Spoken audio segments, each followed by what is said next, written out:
Bienvenue à la 48e vigile de mars 2011. Il reste, à part celle-ci, 5 vigiles à faire pour que nous ayons fait le tour du soleil. Donc, je répète, profitez-en. C'est un espace public ici. N'importe qui peut venir ici, exprimer son opinion, dénoncer une situation, apporter une solution. Et il n'y a pas de censure. Donc à partir de là, il n'y a pas de montage. Tout ce qui se dit ici va rester sur la vidéo. Donc, et puis c'est ça, c'est un espace public. Alors c'est pour venir s'exprimer publiquement.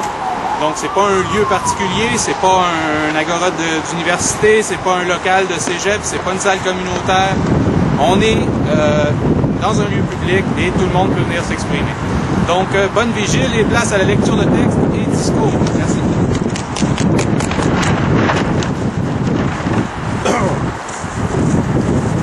Dégager un espace. Bonjour Thierry Vincent. Quel beau pas de danse. Hein? Dégager la scène.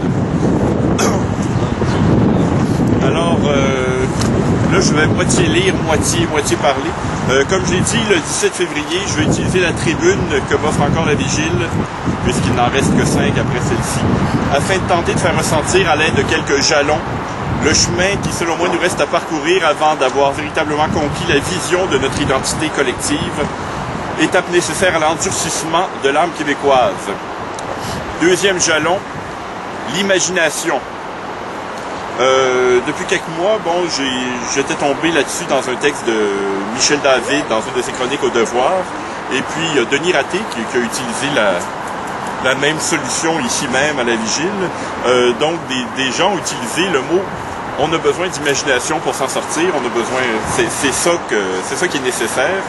Et je suis très content d'entendre ça parce que, enfin, je vais pouvoir, dans une optique nationaliste, parler d'un sujet qui m'intéresse et sur lequel j'ai réfléchi un petit peu. Et surtout, l'imagination, pour moi, c'est un mot dont le Québécois moyen s'est longtemps méfié. Et il est temps qu'il ne s'en méfie plus et qu'il l'utilise. Mais qu'est-ce que c'est au juste l'imagination? Comment est-ce qu'on peut définir l'imagination? On va faire des débats après si ça vous tente, mais bon. Je vais commencer par décrire une situation qui, selon moi, est l'archétype de la situation sans aucune imagination. Alors, imaginez-vous. Vous avez 2 ans, c'est l'hiver, ça va être facile. On vous a enveloppé dans une espèce d'habit de neige qui vous a transformé en une espèce de poupée semi-rigide, semi-statifiée. Il y a une grosse écharpe qui vous entoure la tête, qui vous couvre la moitié de la face. La partie haute de l'écharpe vous chatouille les fils, vous empêche de fermer les yeux comme vous voulez. La partie basse vous couvre la bouche. Et puis vous avez chaud. Vous êtes en position inconfortable, vous assise. Et puis vous êtes sur une longue banquette, latérale de l'autobus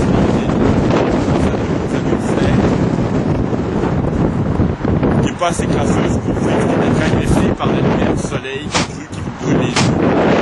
Il y a un grondement continu, des vibrations irrégulières. De l'autre côté des fenêtres, il y a des formes grises. Vous identifiez pas qui défilent, qui tournent,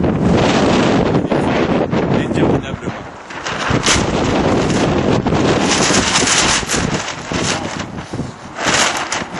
Bon. Est-ce qu'on fait une pause pour ajuster la bannière ou on la laisse comme ça? C'est beau? Alors, ça défile interminablement, comme je disais, avant la coupure. Et c'est incroyablement dense. Chaque banquette, le plancher, les poteaux et les barres des métals, les vêtements des gens, tout ça a une épaisseur réelle, une épaisseur dont vous ressentez presque l'impact de manière physique.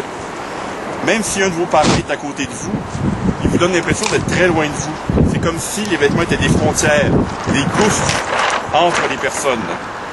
Et tout est immobile, c'est le présent. Il n'y a pas de passé, il n'y a pas d'avenir.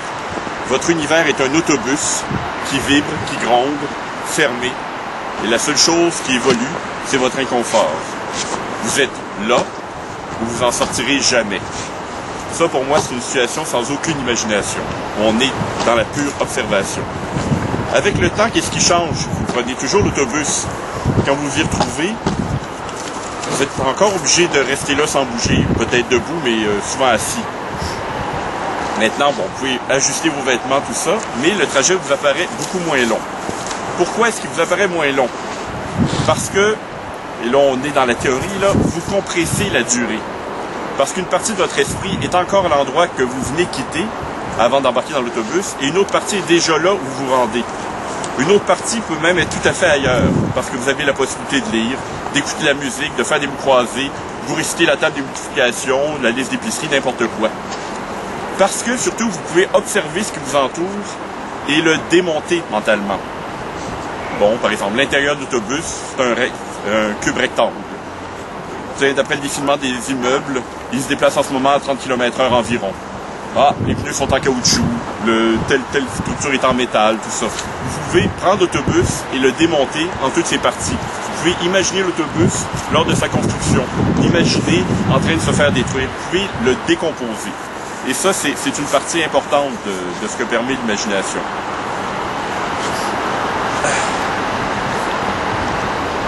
Aussi, le simple fait de visualiser le point d'arrivée, ça vous permet de contracter le temps. Une partie de vous est déjà là-bas, surtout si vous connaissez l'endroit. Plus vous avez une vision claire de l'endroit où vous allez, moins le temps pour s'y rendre va vous paraître long. Et le même phénomène. Bon. Donc, cette schématisation-là, c'est un des mécanismes de l'imaginaire. Le fait de pouvoir décomposer, de plus être soumis au réel, de pouvoir le démonter, de pouvoir le transformer en pensée, en idée, de pouvoir le comparer avec d'autres choses. Un autre mécanisme, c'est la capacité d'imaginer différentes possibilités à partir de ce que vous voyez du présent. Par exemple, si un autre autobus vient en sens inverse, vous vous imaginez, qu'est-ce qui arriverait si les deux autobus entrent en collision? Et ça, c'est pas inintéressant que ça soit souvent des espèces de scénarios catastrophes qui apparaissent, parce que c'est une des premières fonctions de l'imaginaire, c'est de prévoir le danger, de toujours s'imaginer le pire pour tenter de l'éviter. Mais il y a d'autres manières d'imaginer les différentes possibilités. Vous pouvez faire des permutations. Vous pouvez dire, tiens, qu'est-ce qui se passerait si l'autobus, au lieu de rouler en ville puis il fait froid, roulait dans le désert puis il faisait chaud? Comment seraient les gens? Qu'est-ce qui se passerait? Vous pouvez délirer complètement. Vous pouvez dire, qu'est-ce qui arriverait si l'autobus se mettait à rapetisser? Est-ce qu'on continuerait à rouler ou bien la forme grumeuse de l'asphalte finirait par empêcher qu'on roule? Et ça peut partir dans tous les sens. Le jeu de l'imagination, c'est que vous pouvez échanger des éléments et les modifier dans tous les sens. À l'infini dans tous les sens.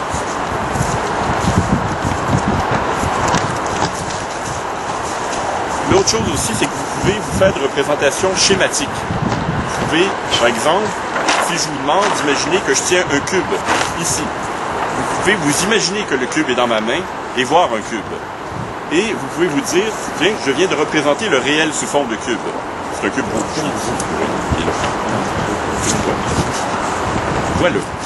Vois le cube que je tiens dans ma main. Tu le vois là? Bon, c'est ça. Il est rouge. Ça. Il est rouge. Moi, il est bleu. Tiens, il est là. Cette schématisation du réel, ça nous permet de... Là, je tiens un cube imaginaire, c'est le fun. Donc, là, je perds mon fil, alors je vais me rattraper. Donc, mettons que ce cube, c'est une représentation schématique du réel. À quoi sert l'imaginaire? Si le cube représente le réel, et qu'en fait, le réel, c'est une des faces du cube. Normalement, quand on observe le réel, on ne voit qu'une face du cube. Mais si par déduction, ou bien parce que on me l'a appris, je sais que le réel, ce n'est qu'une face d'un cube à 6 faces. Qu'est-ce que l'imaginaire me permet de faire? Je suis collé sur le réel, et je peux m'en éloigner. Je peux reculer jusqu'à ce que je vois le cube au complet. Je peux faire pivoter le cube, le regarder sous toutes sortes d'angles, et je peux commencer à me dire, il y a peut-être d'autres choses autour du cube, et commencer à élargir, travaille le cube, ma vision du réel. Donc, l'imagination, avant tout, sa première fonction, c'est de prendre du recul par rapport au réel. Et ça se fait, premièrement, en schématisant le réel, deuxièmement, en ajoutant au réel toutes sortes de variantes, des scénarios, genre qu'est-ce qui serait passé si l'autre autobus est entré en collision avec celui dans lequel je suis, des modifications, qu'est-ce qui se passerait si l'autobus était dans un autre environnement et je peux permuter les environnements à l'infini. Des modifications, et des permutations. Et le troisième point, c'est en créant des schémas théoriques. Par exemple, dire, je vais créer des espèces d'images comme un cube et la représentation du réel, ou tel graphique, tel schéma, c'est la représentation des variantes économiques. Ça, ce sont des projections théoriques. Et l'un des schémas théoriques permet par exemple de lier ce qu'on perçoit du moment présent à d'autres observations et de créer des sortes de courbes. Et en créant ces courbes-là, on arrive à faire des déductions vers l'avenir, d'une certaine manière. Là, j'essaye de sauter des bouts trop théoriques pour que ça reste intéressant un peu. Donc, il y a des schémas, des courbes qu'on peut faire de manière très simple et très primaire, du genre, si j'attends l'autobus au coin de la rue et qu'il arrive toujours 5 minutes en retard, chaque matin, je vais me dire, il va arriver 5 minutes en retard. C'est une déduction logique. Je me trompe pas trop, il est toujours arrivé en retard, il risque d'arriver en retard encore là. Mais on peut faire d'autres schémas plus subtils. On peut combiner différentes observations de différentes choses. Et un peu comme on suit des courbes, on peut commencer à imaginer le point de jonction de ces différentes courbes-là et arriver à des déductions à des niveaux beaucoup plus subtils, genre des études sociologiques, et dire, bon, il y a tel groupe qui a telle tendance, tel autre, ils vont entrer en collision à tel moment, il va y avoir une friction à telle chose si tel élément est amené. En tout cas, je ne rentrerai pas dans les détails parce que les exemples seraient interminables. Mais maintenant, comment ça marche l'imagination? Comment on peut avoir de l'imagination? Selon moi, il y a deux approches. Il y a ce que j'appelle l'approche consciente et l'approche subconsciente. L'approche consciente, qui est un peu la permutation dont je voulais parler, c'est de faire, je suis dans un autobus l'hiver et je vais même m'imaginer cet autobus dans un autre environnement, un autre décor. Et donc cette approche consciente-là, cette permutation-là, je compare ça un peu à la mise en place de briques. C'est-à-dire que consciemment, on fait un exercice de changer tel élément pour tel autre élément, tel autre élément pour tel autre élément. C'est quelque chose de mécanique et de régulier. L'approche subconsciente, c'est autre chose, c'est une toute autre dynamique. C'est comme si on observait des branches qui poussent et se ramifient en accéléré. Donc, ça je l'ai dit. Bon. Donc c'est... Je vais sauter ce là. Parce que quand il faut savoir, c'est que quand je dis, imaginons l'autobus dans le que j'écris ce texte pour expliquer comment fonctionne l'imaginaire. Moi, j'ai pensé à des airs. Il n'y a aucune logique dans cet exemple-là au niveau extérieur. Si partant de cet exemple-là, je dis, OK, partons de l'exemple, on a pris l'autobus en ville l'hiver, on l'a mis dans un désert. À partir de là, soyons systématiques et appliquons l'imaginaire de manière mécanique. On va dire, OK, on va promener l'autobus dans une jungle, on va le promener dans une favela, on va le promener dans toutes sortes d'endroits et ça va se faire de manière très mécanique. Mais qu'est-ce qui a fait que dans ma tête, j'ai joint l'autobus au désert? Ça appartient à une logique qui m'appartient à moi, qui est subconsciente. Et si je veux arriver à une suite logique d'autres mots, là, ce que j'ai fait en faisant le travail, c'est que je me mets en état d'observation de comment fonctionne mon subconscient. C'est-à-dire que je vais laisser aller les choses. Je vais me mettre en espèce d'état pas de contemplation, mais de me mettre à l'affût d'une certaine manière. C'est-à-dire, je vais laisser les mots venir tout seuls et les images venir tout seuls. Et là, les ramifications vont se faire, les choses vont se laisser aller et la suite d'images va se créer d'elle-même, d'une certaine manière. Pour faire ça, ce qu'il faut, c'est simplement développer c'est un peu comme aller à la chasse ou faire de l'ornithologie. Il faut se mettre en état d'observation et en état d'attente. Il faut laisser les idées venir toutes seules. Le subconscient va nous envoyer des images et créer une espèce de schéma. Est-ce que vous me suivez ou je suis complètement rendu parce que j'ai de la difficulté parce que je suis en train de lire et de parler en même temps et de sauter dans l'autre, donc c'est un peu compliqué malheureusement. J'ai pas assez préparé ça en forme de notes. Peut-être un univers parallèle. Hein? Tu nous amène dans un univers parallèle. Je vous amène, oui, mais univers parallèle. Qui vole, le carré rouge qui vole. Tu parles de la différence entre le réflexe subconscient d'imagination et le réflexe plus conscient et mécanique d'appliquer l'imagination de manière mécanique et tout ça, mais la partie subconsciente va amener beaucoup plus loin mais demande d'être dans une espèce d'état d'esprit où on est tout simplement en état de réceptivité, si vous voulez. C'est-à-dire les choses vont se faire et puis les schémas vont se créer. Et donc, je vais revenir à mon texte pour tout ça. Alors, pour le percevoir, il faut tout simplement laisser aller. Pour se faire, le conscient ne doit pas s'éteindre, mais demeurer à l'affût.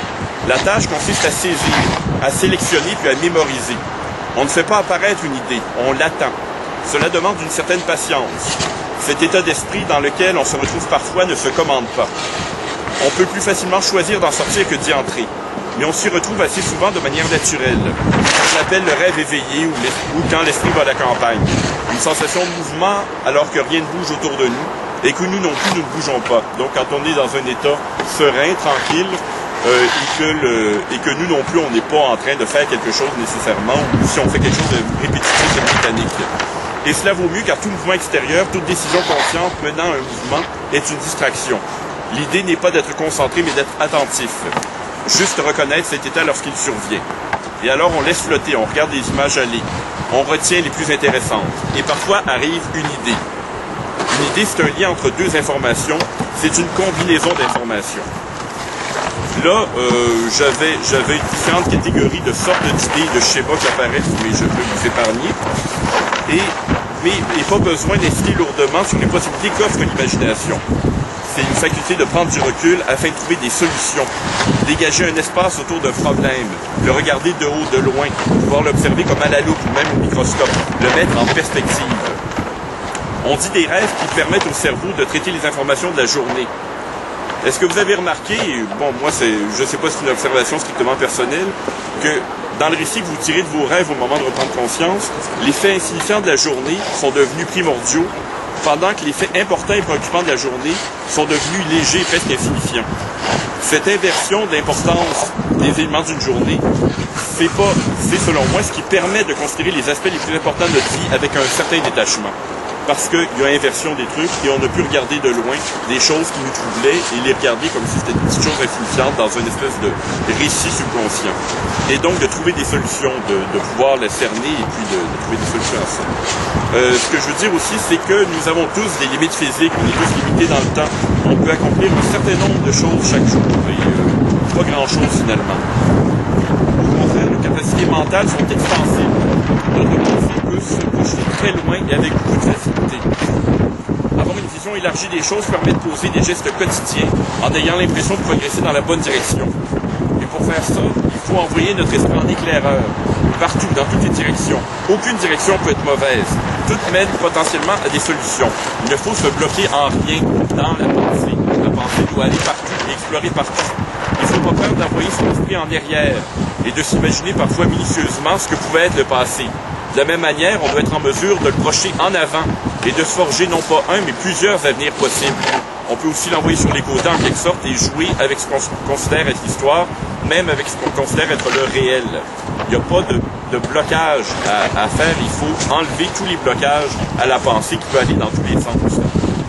Comme pour toute chose, plus on utilise l'imagination, mieux on peut l'utiliser. Par rapport aux situations nationales, il n'y a pas de gens tournés vers le passé opposés à des gens tournés vers l'avenir. Il est impossible de voir l'avenir si on ne voit pas le passé. Et plus on voit dans le passé, plus loin on peut voir dans l'avenir. Ce qui existe, selon moi, c'est un spectre. À une extrémité, tu as des gens qui ne voient que le moment présent. À l'autre, tu as des gens qui peuvent projeter leur esprit en arrière comme en avant. Des dizaines d'années en arrière, des dizaines d'années en avant, ou des centaines d'années en arrière, des centaines d'années en avant, des milliers d'années, des millions d'années, des milliards d'années, plus loin encore. On peut aller à l'infini dans ces directions-là. Et qui au Québec s'imagine le Québec dans 1000 ans? Qui peut se l'imaginer dans 100 ans? Qui se donne la peine de l'imaginer dans 100 ans? Croyez-vous qu'on puisse créer un pays en ne se projetant que 5 ans dans l'avenir? Croyez-vous vraiment que 20 ans suffisent? Sans vision à long terme, il n'y a pas de pays. Il y a encore dans notre conscience collective d'immenses zones en friche qui n'ont jamais été explorées et qui doivent nécessairement l'être pour nous permettre de bouger. Avant l'action, il y a l'élaboration d'une sorte de plan de société. Avant l'élaboration de n'importe quel plan, il y a le rêve. Avant le rêve, il y a le délire. Avant le délire, il y a le jeu. Rien ne résiste au jeu. En fin de compte, toutes les solutions à tous les problèmes existent, elles peuvent toutes être trouvées. Mais pour cela, il faut permettre à l'imagination de se manifester. Cependant, les structures mentales qui permettent à l'imagination de se développer sont fragiles. Surtout, elles demandent un environnement, un mode de vie qu'on pourrait taxer de luxueux. Parce que oui, l'imagination est un produit de luxe. On a compris que si elle ne demande pas beaucoup d'argent, elle demande beaucoup de temps. De longues périodes de temps. Et surtout une grande disponibilité d'esprit. Il n'y a pas grand-chose à voir avec la vie de labeur rémunéré et de plaisir préfabriqué qu'on nous présente comme étant la norme. Ce qu'on appelle avoir de l'imagination, c'est savoir se tenir à l'affût des idées qui peuvent surgir. Se tenir à l'affût, exactement comme pour la chasse ou l'ornithologie, demande du calme, de l'attention et de la patience. Elle demande d'être en phase avec ce que l'on observe. Il faut toujours être disponible. Quand le germe d'une idée passe, il faut être prêt à le contempler, à lui accorder toute notre attention afin de lui permettre de se développer. Ce n'est pas quelque chose qui se met sur la glace en mode attente. Ce n'est pas quelque chose que l'on peut ranger dans sa mémoire. Une idée achevée, oui peut-être. Une théorie aussi, quoiqu'il vaut toujours mieux prendre des notes. Mais jamais une idée en train de naître. Quand elle passe, c'est fini. Il y aura d'autres idées, mais plus celle-là. Partant de là, il est facile de comprendre qu'il existe des freins à l'imagination. L'imagination est stimulée par des éléments extérieurs, mais l'esprit d'un individu doit pouvoir se détacher de ces éléments extérieurs afin de créer librement des associations. Si on ne permet pas à l'esprit d'un individu de se détacher du monde extérieur, si on continue à accaparer son attention, à le stimuler, sans jamais le laisser tranquille, l'individu finit par devenir en quelque sorte la marionnette des stimuli extérieurs. Or, si ces stimuli sont continus, ce qui constitue une situation quelque peu artificielle, c'est qu'ils sont le produit d'une volonté. Et s'ils sont le produit d'une volonté, c'est qu'ils servent un objectif. La musique, par exemple, est un grand moule à idées. Elle canalise les pensées. Demandez-vous pourquoi on entend de la musique partout. L'imagination créant ses propres lois, c'est-à-dire demandant qu'on l'attende pour finir par apparaître, demandant que l'on soit toujours disponible pour elle, on comprend que le simple fait d'avoir des horaires trop fixes, surtout s'ils sont très morcelés, casse le rythme intérieur des pensées d'un individu, rythme qui n'a rien à voir avec le système horaire basé sur les 24 heures d'une rotation terrestre, par exemple. Une vie dont chaque journée est planifiée étouffe irrémédiablement à l'imagination. Un troisième frein à l'imagination est évidemment la négation de l'imagination. Un individu qui considère qu'il n'a pas d'imagination ne laisse évidemment aucune chance à celle-ci de se manifester. Un individu qui se fait dire par les autres qu'il n'a aucune imagination doit avoir la foi pour réussir à développer cette imagination. Un individu qui se retrouve seul à croire en l'imagination dans une société qui la nie finira par ne plus pouvoir communiquer avec son entourage. Un individu encouragé par son entourage, écouté par lui, écoutant lui-même ses semblables et les encourageant à son tour, atteindra dans la résolution de problèmes des sommets et des vitesses que ne connaîtront jamais des sociétés pour qui être un bébé de 2 ans, engoncé dans un habit de neige, enfermé dans un autobus surchauffé, ne percevant de la réalité que ce qui se trouve sous ses yeux, constitue la seule facette de l'existence à laquelle les êtres humains méritent de s'agripper. En conclusion, l'imagination n'a rien à voir avec la divination. C'est parce qu'elle peut se déployer en des centaines de scénarios que l'un d'eux peut effectivement être celui qui va finir par advenir. Le conscient doit sans cesse faire des tris, des comparaisons, des classements. Le conscient ne doit pas déconnecter, il faut toujours qu'il soit là à surveiller. Un esprit imaginatif n'est pas déconnecté du réel. Il l'observe de plus loin et sous plus de couture. Il contourne les images préfabriquées que d'autres tentent de lui imposer. Il sait que le réel est une perception, qu'il est le produit d'un discours sans cesse réitéré et toujours légèrement modifié et mis au point. Il sait surtout que l'imagination la plus débridée est toujours soumise, en fin de compte, à la perception de cet univers qui nous entoure. Au fil des siècles, des découvertes, des constats, cette perception peut s'affiner ou s'affaiblir, mais l'univers lui-même et tout ce qu'il a à nous offrir sera toujours plus vaste et surprenant que l'idée la plus folle qu'un esprit humain pourra jamais avoir. Merci. Bravo. Oh.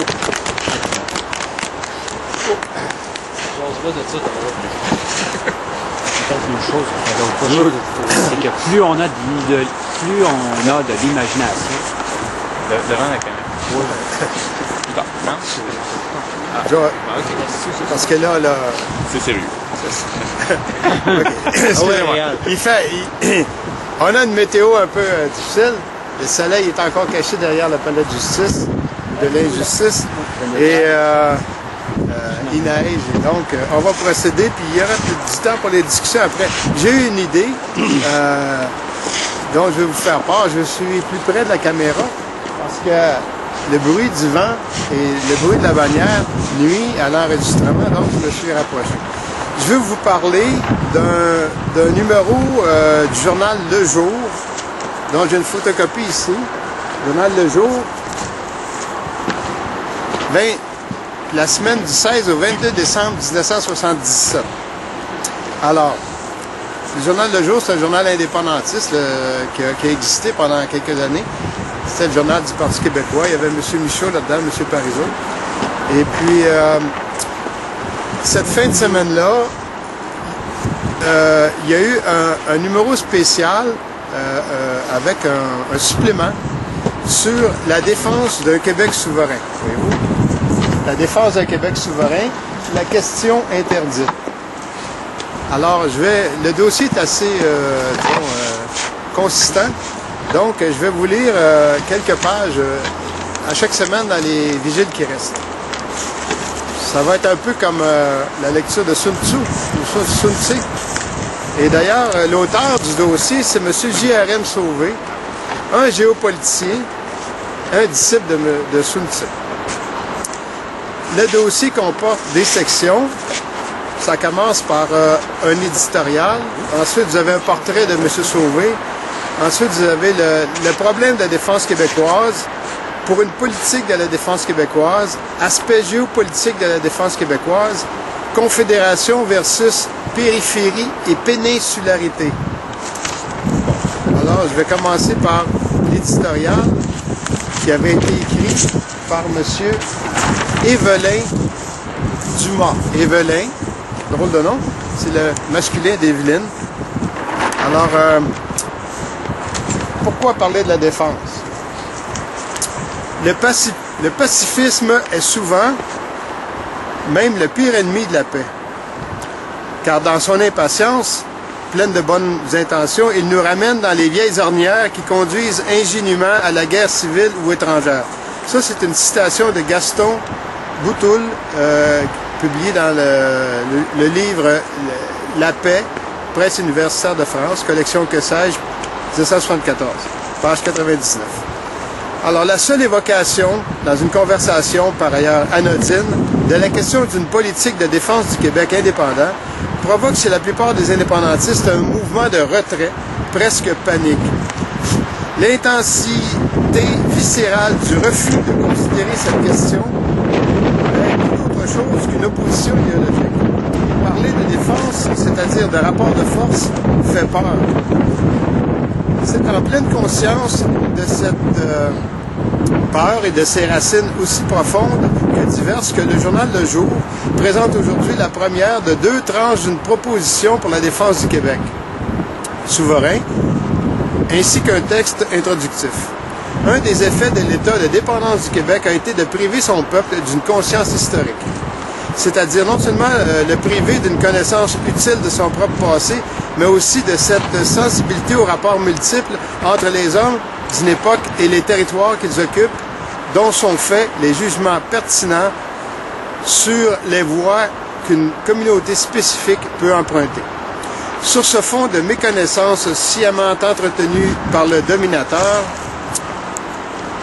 en ce dernier siècle, l'État central canadien est très justement qualifié d'impérial par le ministre Frédéric Tremblay dans l'interview que nous publions aujourd'hui.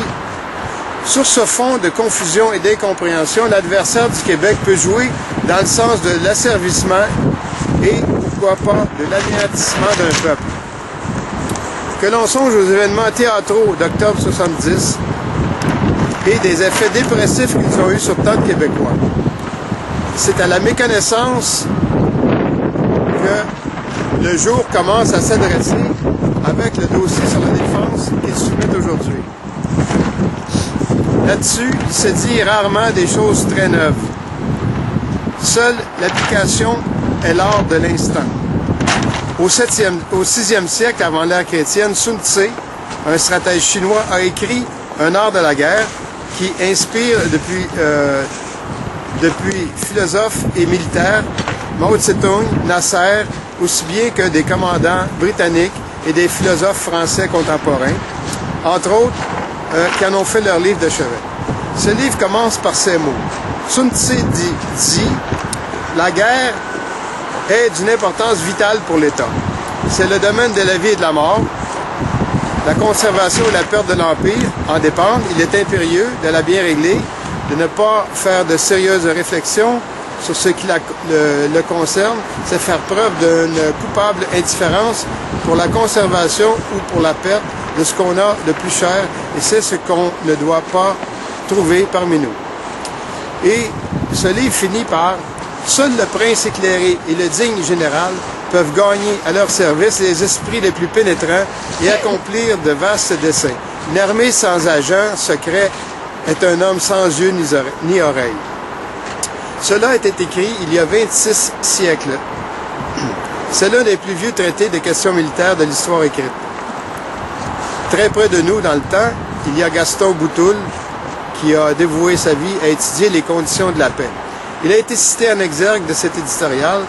Dans le même livre, il dit aussi « D'où la difficulté d'innover autrement que verbalement, surtout lorsque l'on part de prémices idéalistes et sublimes, mais vieilles comme le monde et qui, hélas, n'ont jamais réussi à nous épargner les hécatombes.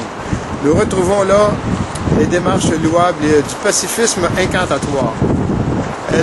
Elles font l'accord sentimental de tous, car nous sommes tous pour le bien et contre le mal, l'injustice et la violence. Mais elles ne résolvent rien et ne nous apprennent rien. » Page 100 de la même édition. Je crois que les propositions de Jean-René Marcel Sauvé et la présentation de VGS apprennent quelque chose, c'est pourquoi elles sont soumises à nos lecteurs. Evelyn Dubois. Alors, c'était l'éditorial.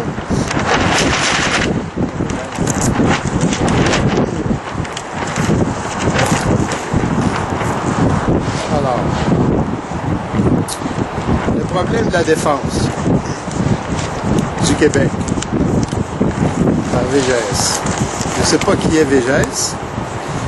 Au cours de son enquête sur le rôle de la police dans l'affaire du cambriolage de l'Agence de police libre du Québec, la commission Kebble a ouvert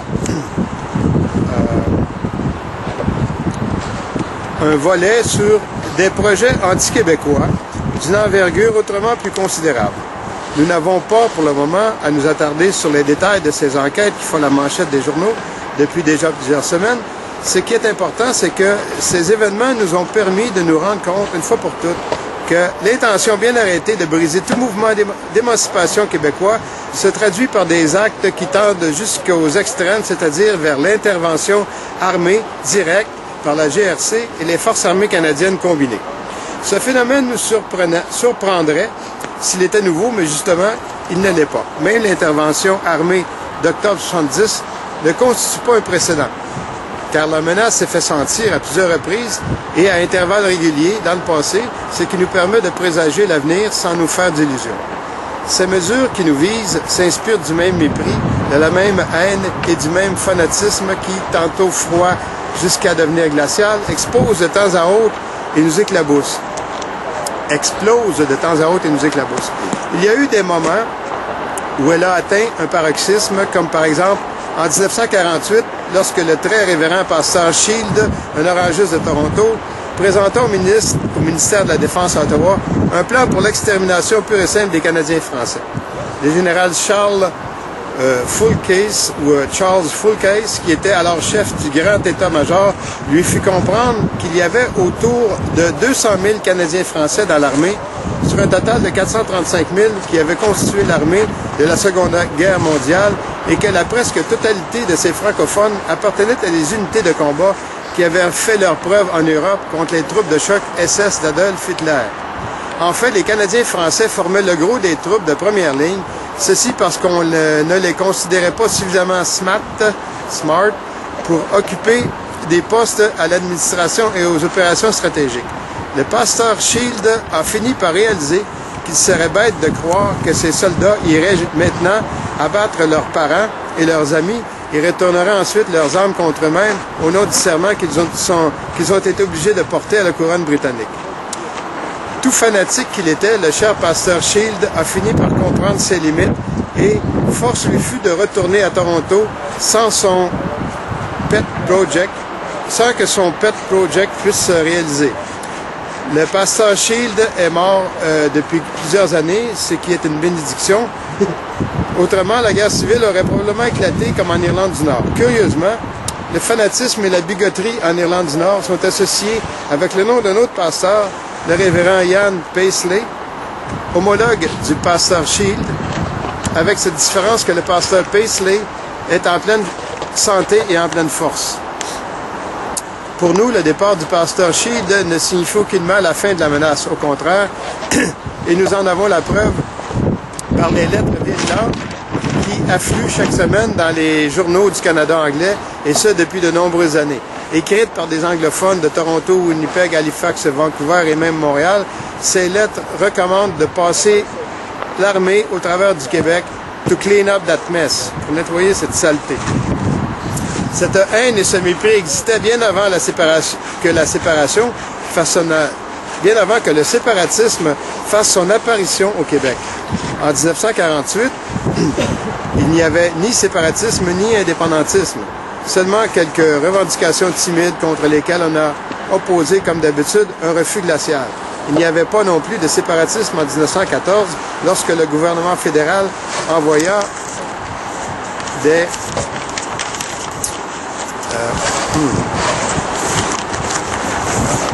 régiments de Toronto à Québec.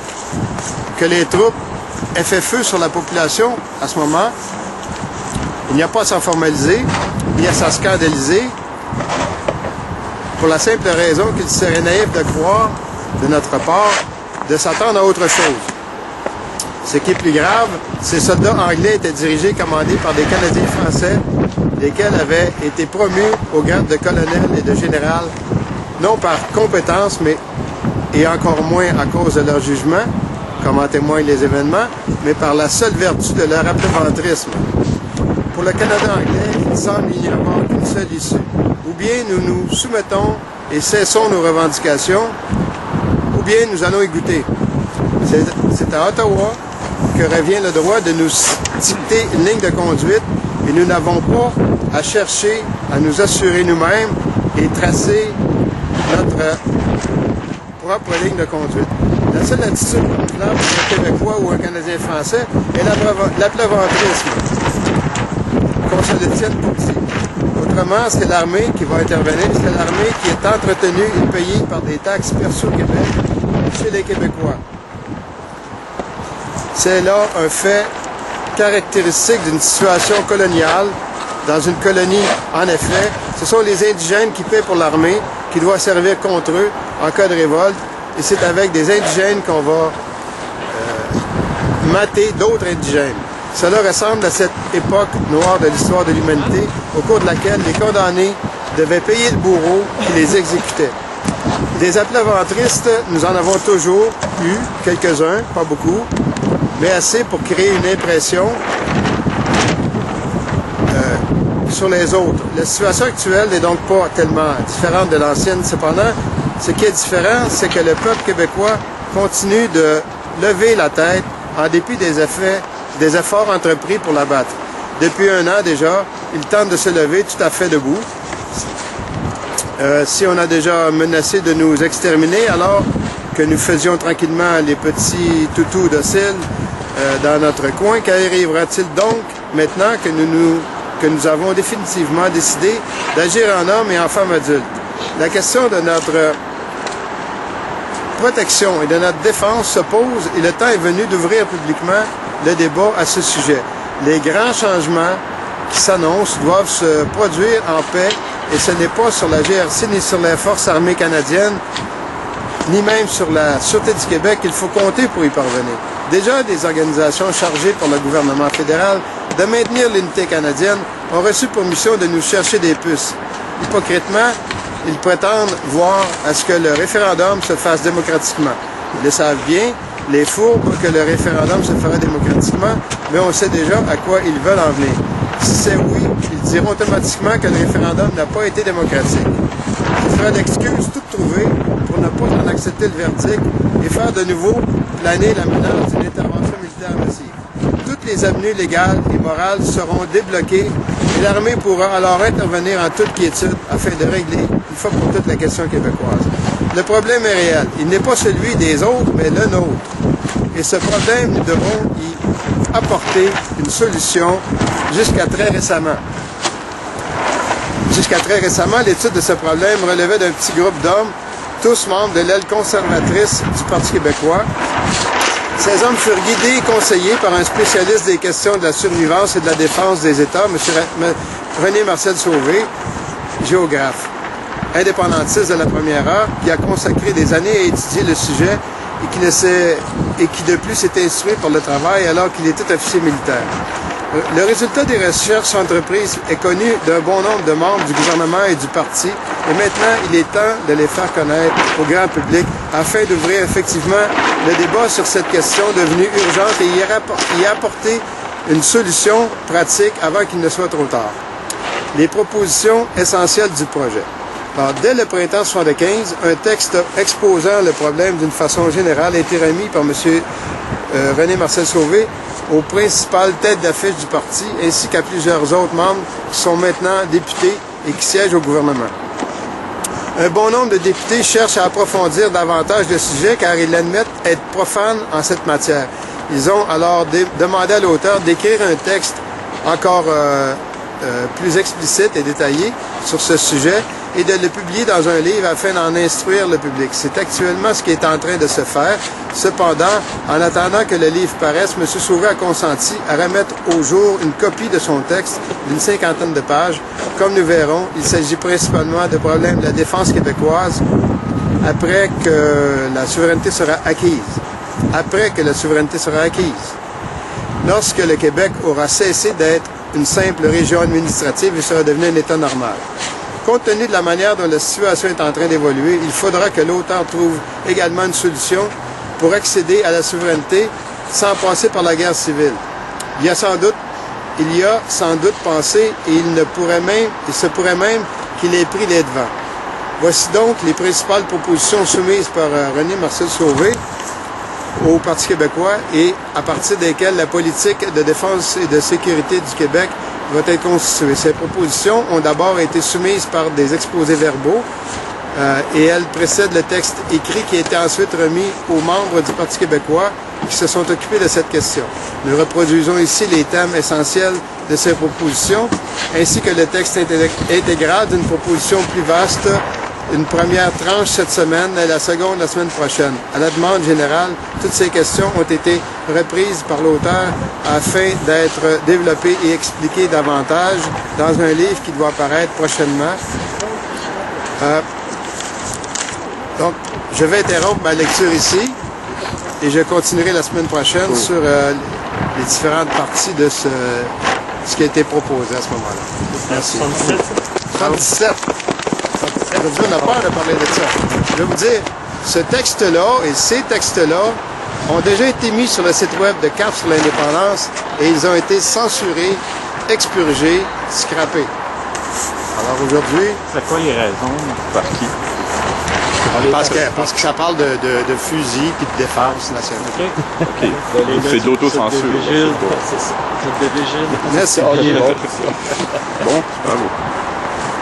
Vas-y, je veux juste ajouter...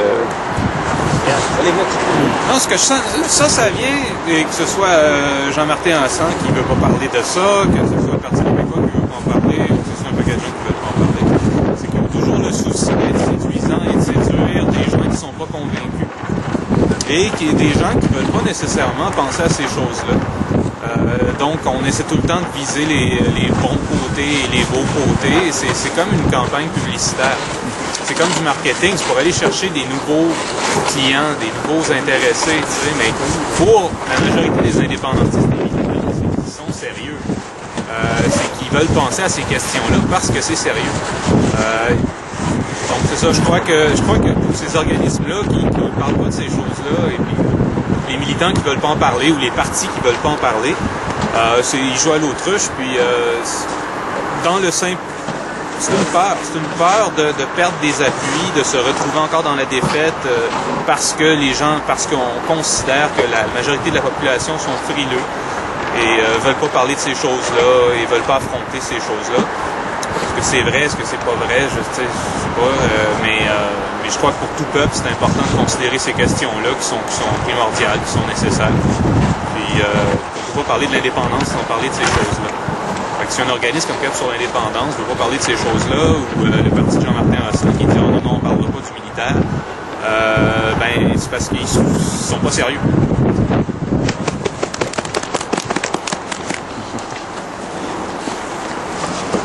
Bonjour mes amis, Jean-Claude Sylvain-Guy.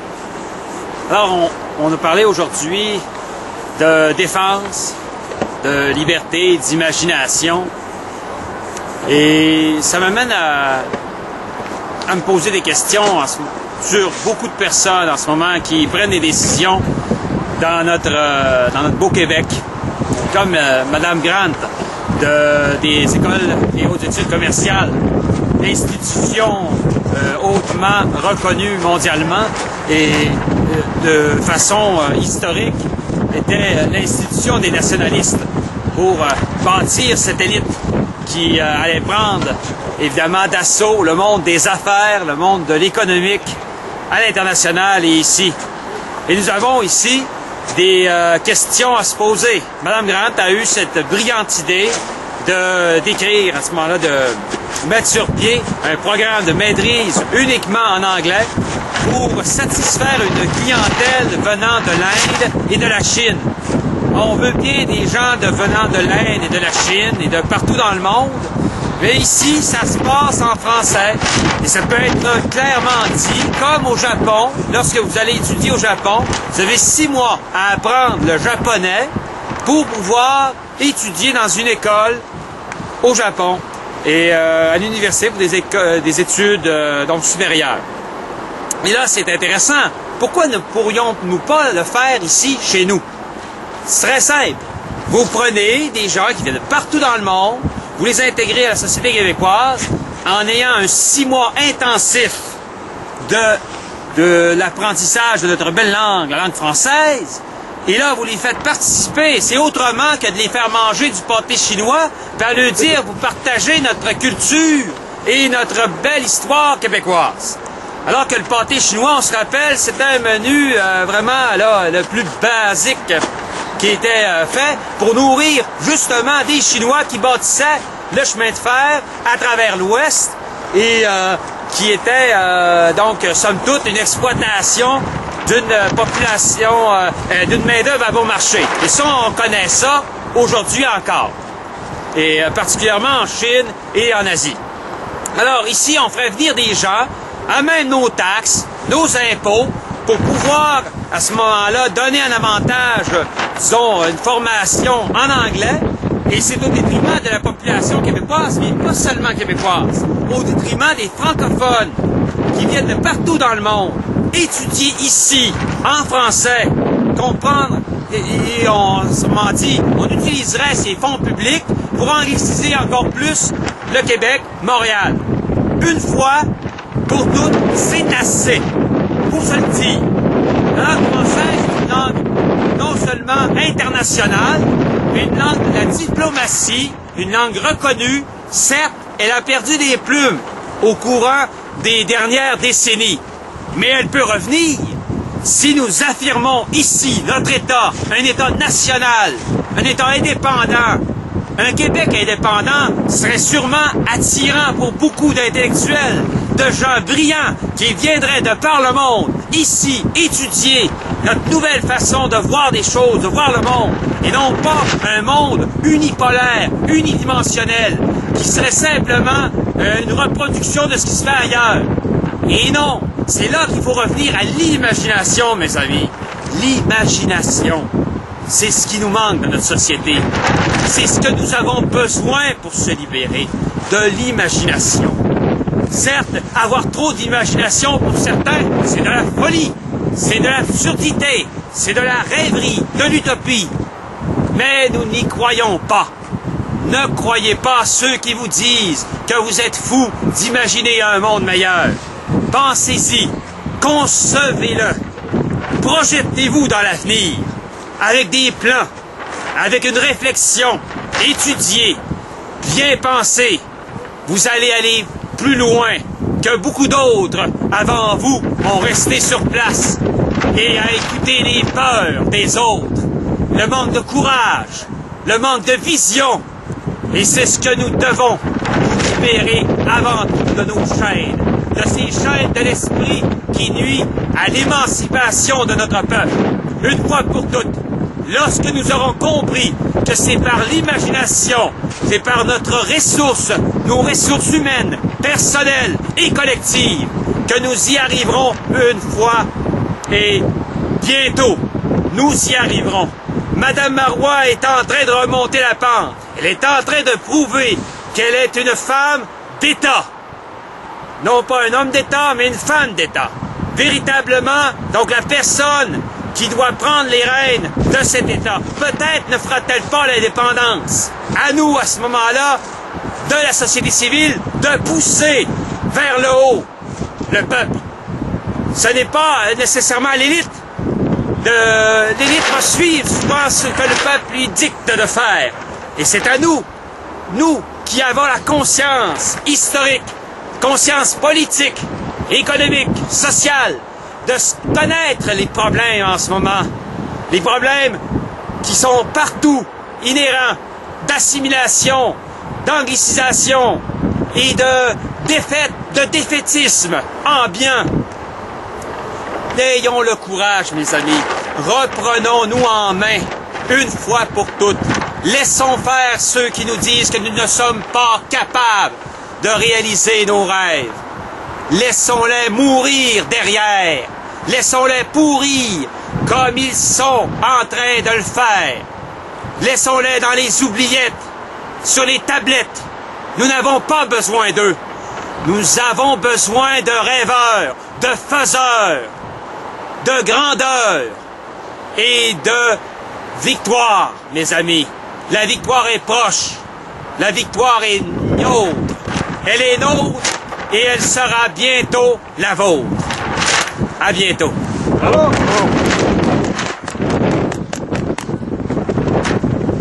Bon, c'est bien. Je pense qu'il n'était pas mauvais. Quelqu'un d'autre? Lisons là, peut-être. Que d'imagination. Mais le froid nous emporte. Mettez des gants. Bon, on arrête ça? C'est fini? Ben, La lecture de la déclaration. Ah, OK. Ouais, lisons la déclaration. On va couper les Et partons vers de plus chaudes contrées. Je pense que c'est notre plus dur qu'on a eu. À date. Pas ça, moi, c'est avec La grêle. la grêle, le verglas. Qui vous, parce que j'ai pas vu. On avait tout nos parapluies, là. Il y a pas de parapluie. Quelqu'un veut la lire?